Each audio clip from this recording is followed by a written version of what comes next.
you're all here this morning. So with the events the last couple of weeks, I have a lot of people asking the question, are we living in the end times? I get asked that question actually fairly frequently, and I always give the same answer. I always say, yes, I believe we are, and it's no big deal because we've been living in the end times for about the last 2,000 years. Like, what do you mean by that? And I said, well, ever since the cross, we're really in the end time. This is the last sort of phase of humankind, is after the cross, waiting for Jesus to come back.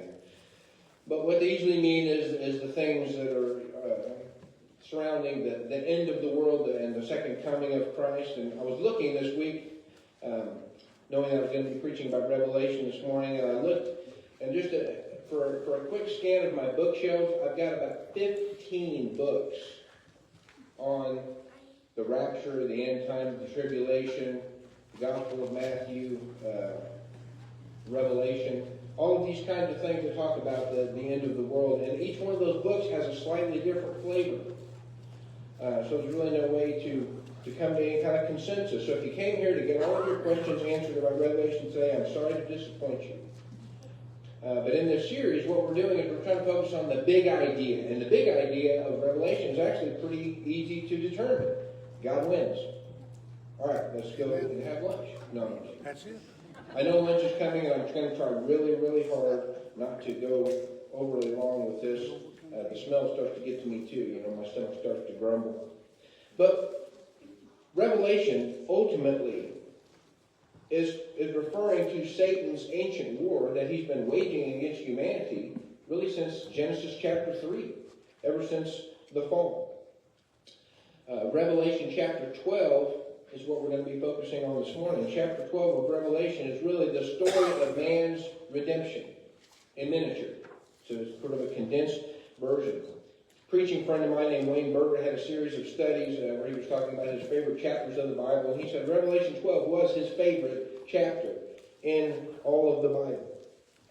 As a result, I would imagine that some of his thoughts and conclusions will probably find their way into this sermon, so in all full disclosure there.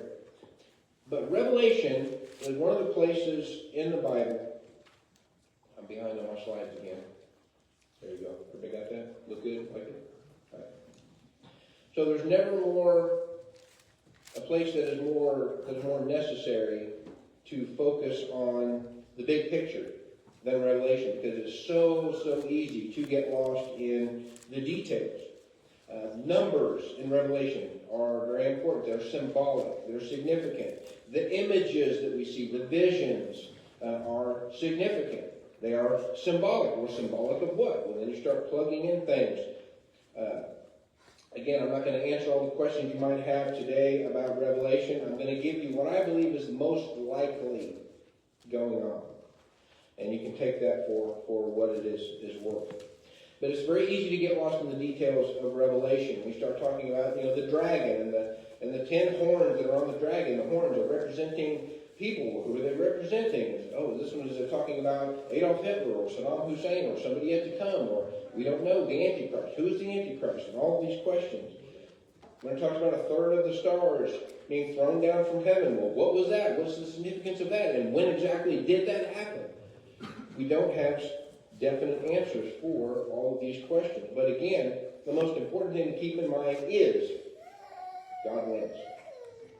If you remember nothing more from this lesson today, remember those two words. God wins. But what Revelation 12 does for us is it gives us hope by reaffirming God's power and his control.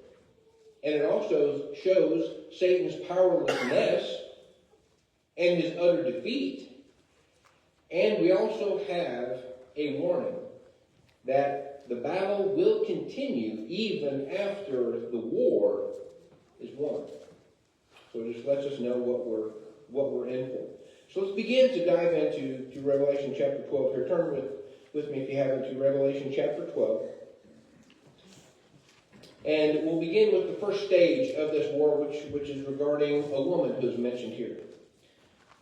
Revelation chapter 12 and verse 1. A great sign appeared in heaven, a woman clothed with the sun and the moon under her feet, and on her head a crown of 12 stars.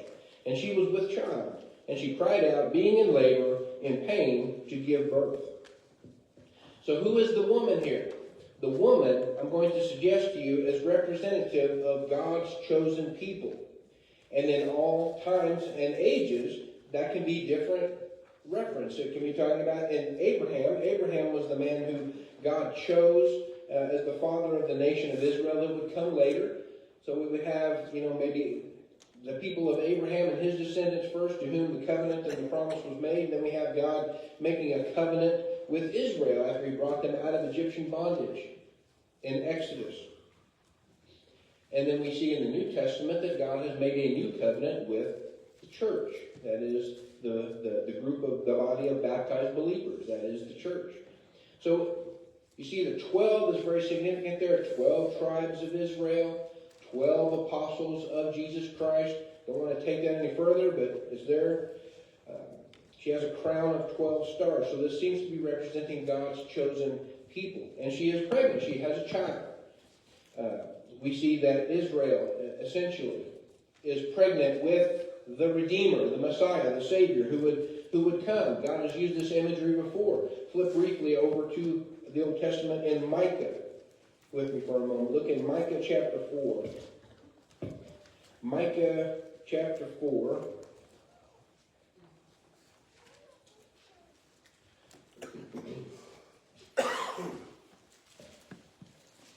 Micah chapter 4 and verse 10. God says to Israel there, "Ride and labor to give birth, daughter of Zion, like a woman in childbirth. For now you will go out of the city, dwell in the field, and go to Babylon, and there you will be rescued. There the Lord will redeem you from the hand of your enemies."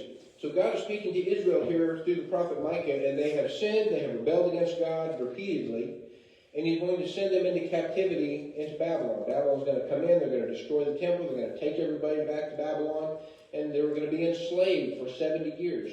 But then God says they will come back. But later in Micah chapter 5, we see another bit of hopeful news for Israel. In the midst of their suffering, in the midst of this captivity, God gives them hope, not only of coming back into the city of Jerusalem, but also the hope of an eternal Redeemer who will come. Matthew chapter 5, beginning in verse 2, or Micah chapter 5, verse 2.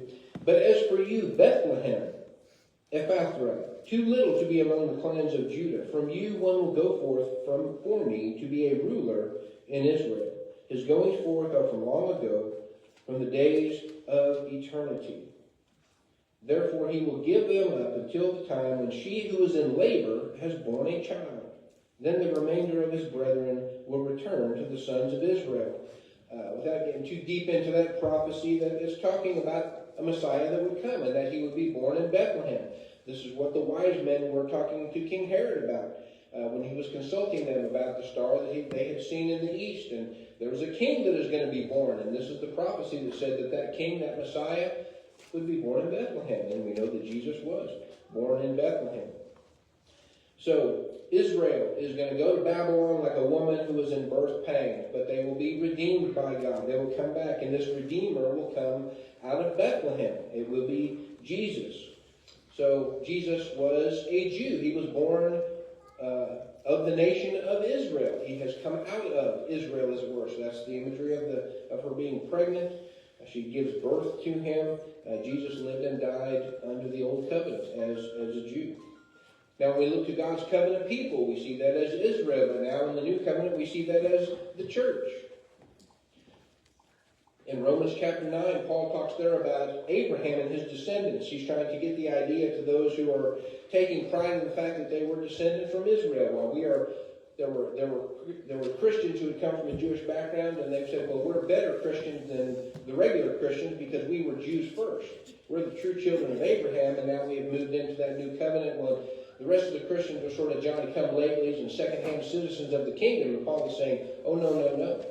They're every bit as much of God's chosen people as you ever were. And he says, truly, the true children of Abraham that you're taking such great pride in were not the ones who came from his physical lineage and his bloodline. He says the true children of Abraham that you should seek to be like are those who are the spiritual children of Abraham, those who followed his spiritual example, his obedience, his faith. That's what makes you a child of Abraham, really, in the sense of Israel. And that would include the Jews, but it was not limited to the Jews. So he's trying to clarify that. But Paul also makes a point in Galatians chapter 6 and verse 16. He makes a point there that the church of the Lord is now the true Israel. If Israel is the chosen people of God, the covenant people of God, that is the church now. Galatians chapter 6 and verse 16, Paul says, and those who will walk by this rule, everything that he'd been talking about previously, peace and mercy be upon them and upon the Israel of God. The Israel of God, I would suggest to you, is the New Testament church. So this is talking about the woman represents God's people in all ages, in every age, and God's people in every time and every age have had the same enemy. And that enemy has been Satan from the very beginning. He's depicted here as a dragon. Go back to Revelation 12 now. Revelation chapter 12. Then another sign appeared in heaven, and behold, a great red dragon, having 7 heads and 10 horns, and upon his heads were 7 diadems. And his tail swept away 1/3 of the stars of heaven, and threw them to the earth. And the dragon stood before the woman who was about to give birth, so that when she gave birth, he might devour the child. If you jump down to verse 9, it says, and the great dragon was thrown down, the serpent of old, who is called the devil and Satan, who deceived the whole world. He was thrown down to the earth, and his angels were thrown down with him. We'll talk about the verses in the middle here in just a minute. But the dragon, who is the dragon? Well, John, writing this by inspiration of God, says the dragon is Satan. So we know who that is. We're going to have to wonder who the dragon represents. John tells us it is that serpent of old, Satan himself. We've seen him from Genesis chapter 3. He is introduced to us as the serpent, the most cunning of creatures. That certainly is a fitting choice for Satan to indwell there, the serpent, cunning. Verse 9 says that he is a deceiver, that he is a liar, as he has been from the very beginning, as Jesus told us. That's what Satan has done from the very beginning. He has deceived. He tricks us to sin against God. That is his goal. That is his aim. So we look at the imagery here, the dragon that is represented. We see that he has 7 heads with 10 horns. Many times in this kind of apocalyptic writing, this kind of poetic imagery that we see that Revelation is written in, was sort of a Jewish style of writing. And many times the horn represents power. Just imagine if you're in a pen with a bull. What's the most dangerous part of that bull? It's the horn. That's the pointy end that you're worried about. The horn represents power. It's a focal point of that power. So this dragon here has 10 horns. How much is 10? It's a lot. He's got a lot of power. He's got 7 heads.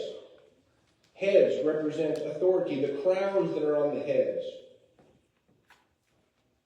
The crowns here, this is translated from the Greek word diadem. There's 2 words in the New Testament that are translated crown. One is diadem, that means sort of the gold crown that we think of sitting on the king's head.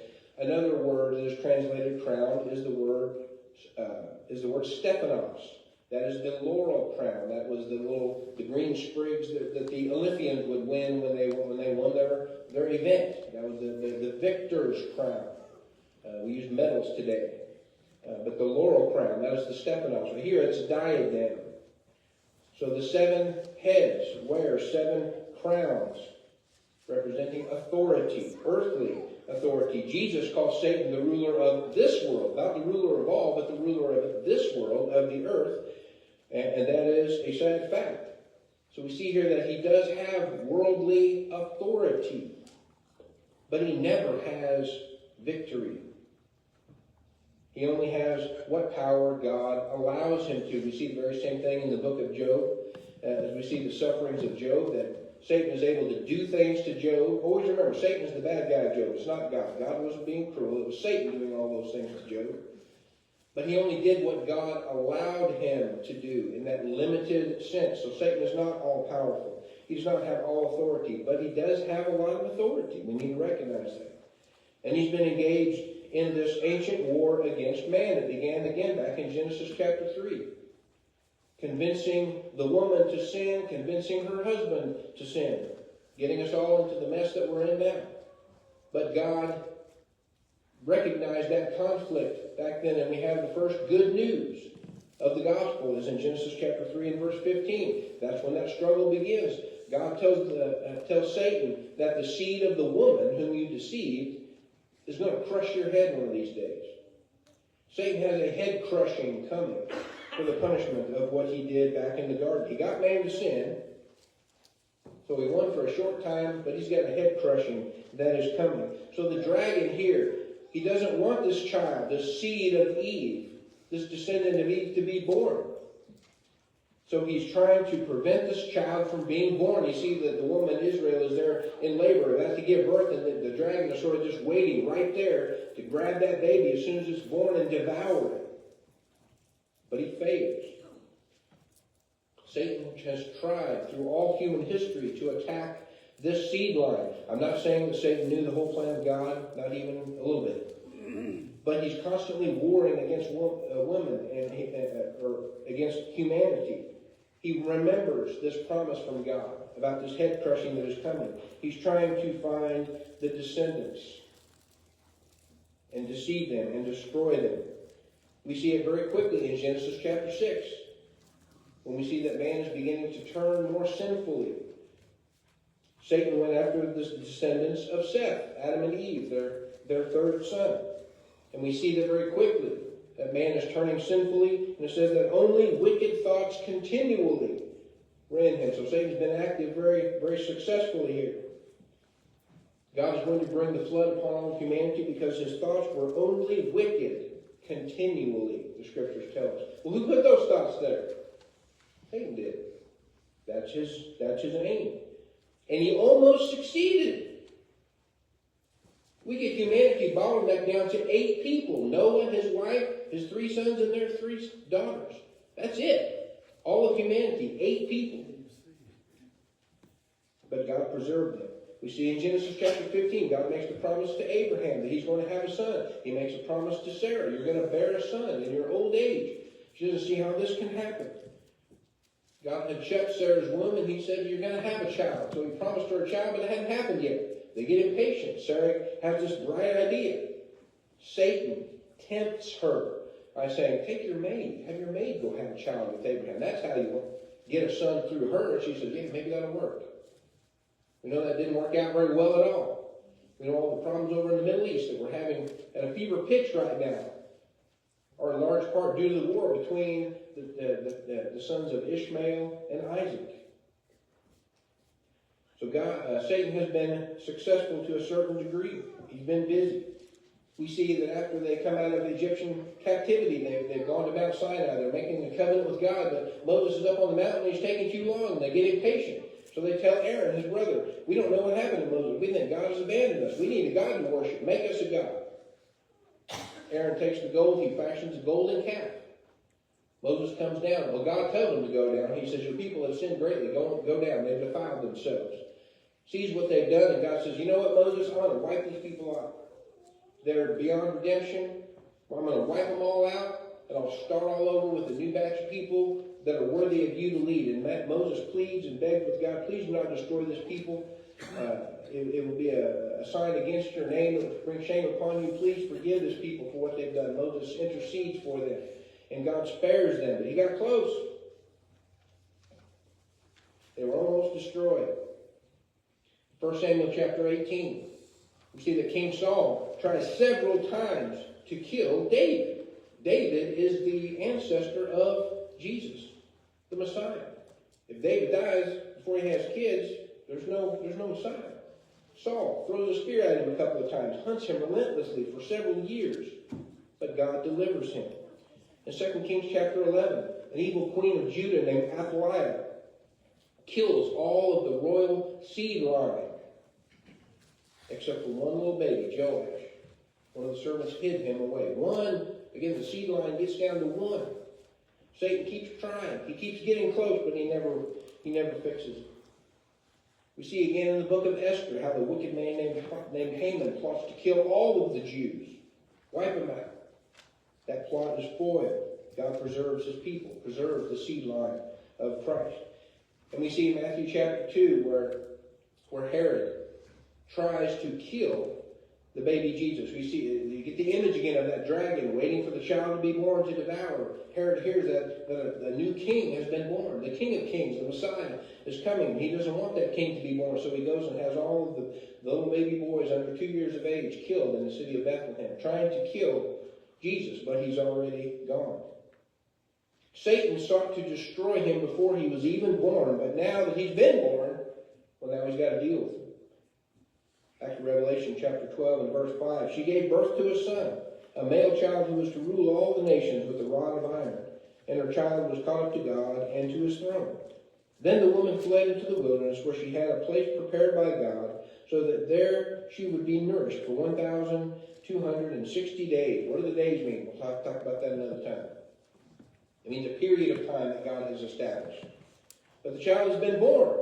But the child has ascended back to the father. The dragon didn't want the child to be born at all. If he was born, he wanted to try to devour him, try to kill him, but he couldn't do that either. Now the child has ascended back up to the father. Well, we just kind of skipped over a whole bunch of important stuff, like all of the Gospels, the ministry of Jesus. I give you a quick one-verse summary of Jesus' ministry if you turn over to 1 Timothy chapter 3 and verse 16. 1 Timothy chapter 3 and verse 16, Paul gives us sort of a one-verse summary there of Jesus' ministry. 1 Timothy 3:16. By common confession, great is the mystery of godliness. The mystery of godliness is really the story of the gospel, the kingdom of God, forgiveness of mankind, the plan of redemption, all of that. And he sums up this way. He says, he who was revealed in the flesh, was vindicated in the spirit, seen by angels, proclaimed among the nations, believed on in the world, and taken up in glory. Pretty quick summary of the ministry of Jesus. He came, he went to the cross and died for us, he was glorified, and he ascended back to the Father. So now, he couldn't defeat the Christ of God. He has now ascended beyond his reach into the heavens. So the dragon cannot get to the child. So now he turns his rage towards what's left, the church. You see his war now, this war that will continue. Revelation 12, beginning in verse 7. And there was war in heaven, Michael and his angels waging war with the dragon. The dragon and his angels waged war, and they were not strong enough, and there was no longer a place found for them in heaven. And the great dragon was thrown down, the serpent of old, who was called the devil and Satan, who deceived the whole world. He was thrown down to the earth, and his angels were thrown down with him. Then I heard a loud voice in heaven saying, now the salvation and the power and the kingdom of our God and the authority of his Christ have come. For the accuser of our brethren has been thrown down, he who accuses them before our God day and night. And they overcame him because of the blood of the Lamb and because of the word of their testimony. And they did not love their life even when faced with death. For this reason rejoice, O heavens, and you who dwell with them. Woe to the earth and the sea, because the devil has come down to you, having great wrath, knowing that he has only a short time. So this war in heaven, when did it happen? We don't know. Again, I don't have a definitive answer for you. Lots of theories, lots of possible timelines. Let's not focus on that this morning. It happened. At some point, there was a war between the forces of God and the forces of Satan. Satan was defeated, and he's now, as he tried to sort of follow the child back up to heaven to get him, couldn't catch him, and now he's been thrown back down to the earth. I would suggest to you that this war surrounds the cross. The angels who are saying, the voice of heaven is saying, rejoice, for salvation has come. When did that salvation come? The salvation came at the cross. That is when the price for sin was paid. When was the dragon rendered powerless? He was rendered powerless at the cross. In Hebrews chapter 2 and verse 14. Hebrews 2:14. Therefore, since the children share in flesh and blood, he himself, this is Christ, likewise also partook of the same, that through death he might render powerless him who had the power of death, that is, the devil. So Jesus took on a human body so that he could go to the cross, so by his death he would render powerless the one who had previously had the power of death. Satan. That was Satan's biggest threat against humanity. Well, you're going to die soon. You better live it up and enjoy it while you're down here. And the fear of death causes people to seek out ways to disobey God. So the dragon was rendered powerless at the cross. And it mentions the kingdom. When has the kingdom come in? The kingdom came in at the cross as well. We might say Pentecost, or a quibble about it. There's a period of 50 days in between, the transition period. But the kingdom was enacted by the death of Jesus as that sacrifice. So we see that this war, that it was between the dragon and the chosen people of God, specifically the child, the Messiah. And we see the church's victory. In chapter 12 and verse 10. First part says that salvation has come. We are no longer doomed to an eternal fate as lawbreakers because the price has been paid.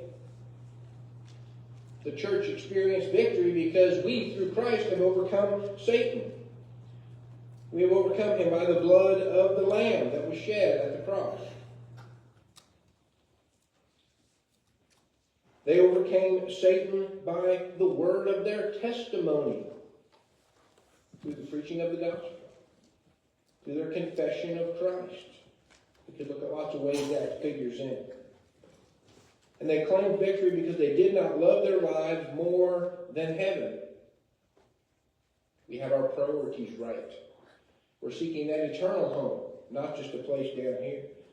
So we see in this war the church's victory, and we see Satan's great defeat. There was no place found for him in heaven, we're told. And he can no longer accuse the brethren. That's all he's ever done. That's all he's ever been able to do, is if we are standing before the judgment seat. We're standing there with our sin, and Satan can say, look at this filthy sinner. He disobeyed you. He rejected you. He rebelled against you. You can't have him in heaven with you. Just let me have him. That was our only other option before Christ. But now, because Jesus has come and said, no, that sin is covered by my blood. He can't accuse us of anything. Satan was utterly defeated because he failed to prevent the birth of Christ as he desired to. He failed to destroy the church as he lashed out afterwards. And Satan is living on borrowed time. The clock is ticking steadily towards Judgment Day. So the war is over. And yet the battle continues. Well, how can that be? The war is won. There's no way that Satan can win, but he's still going to try to do as much damage as he can. Have you ever read any of those reports about like the Japanese soldiers, that they stationed them on these remote little islands in the South Pacific and gave them some weapons and a radio and stuff, and they were supposed to call and if the Allied forces came in, and they never got word about the atomic bombs being dropped on Japan. They never heard about the surrender. And they were still there just doing the best that they could. They could go find this guy 20, 30 years later. He's got a long gray beard, and he's living up on this mountaintop, and he's still got his sword and whatever weapons he's got left. And you're like, God, the war's over, and you lost. Sorry to break the news to you. Satan's got the news. The war is over, and he lost, but he's still going to fight. So the struggle continues.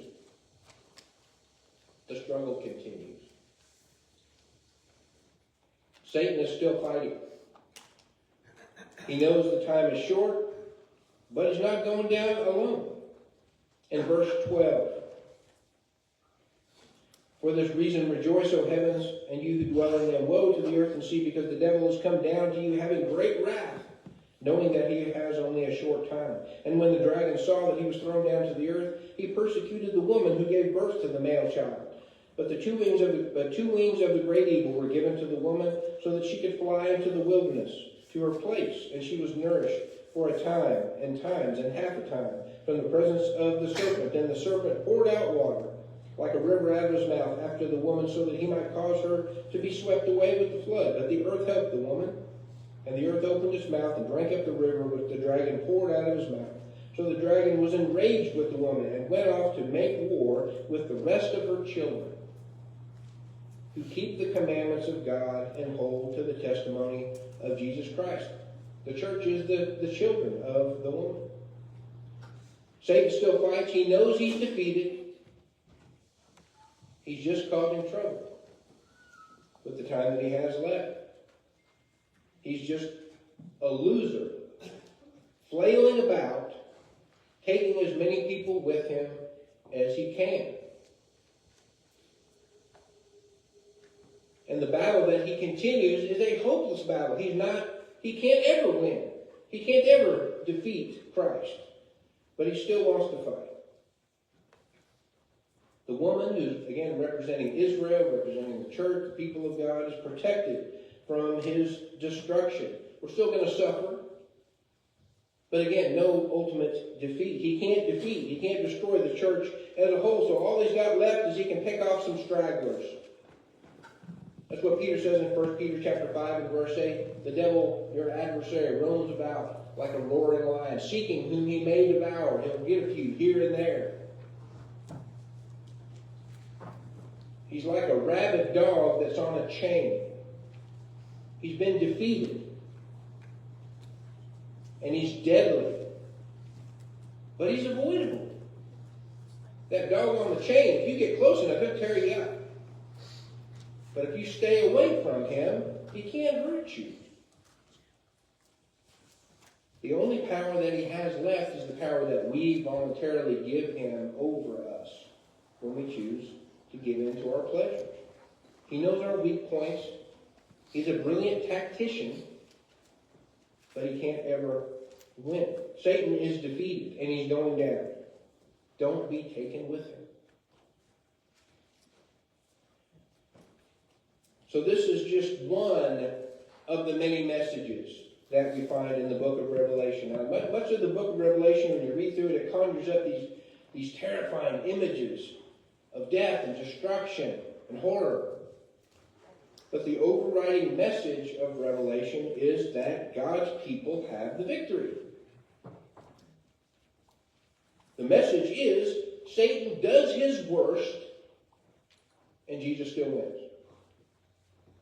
So we must never let the frightening details that we may find in here overshadow the big picture. Yes, life is going to be hard because of sin. But we can overcome through Christ.